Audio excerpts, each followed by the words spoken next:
हज़रत आयशा रज़ी अल्लाह ताला अन्हा ने एक दफ़ा हुज़ूर सल्लल्लाहु अलैहि वसल्लम के लिए तकिया बनाया और उस तकिए के अंदर खजूर के पत्ते भर दिए, मगर उस तकिए के ऊपर कुछ तस्वीरें बनी हुई थी। वह ऐसा लग रहा था जैसे नक्शो निगार किया हुआ हो। आप फरमाती हैं कि हज़रत घर तशरीफ़ लाए तो दरवाजे पर खड़े हो गए और आपका चेहरे मुबारक का रंग बदलने लगा।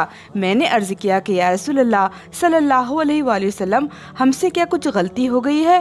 हज़रत ने फरमाया कि तकिया कैसा है? मैंने अर्ज किया कि हुजूर, ये तो मैंने आपके लिए बनाई हूँ ताकि आप इस पर टेक लगा सकें। इस पर आपने फरमाया कि क्या तुम्हें नहीं मालूम कि फरिश्ता उस घर में दाखिल नहीं होता जिसमें कोई तस्वीरें होती है, और ये कि जो शख्स भी तस्वीर बनाएगा क़यामत के दिन उस पर अजाब दिया जाएगा। उससे कहा जाएगा कि जिसकी मौत तूने बनाई है अब उसे जिंदा भी करके दिखा।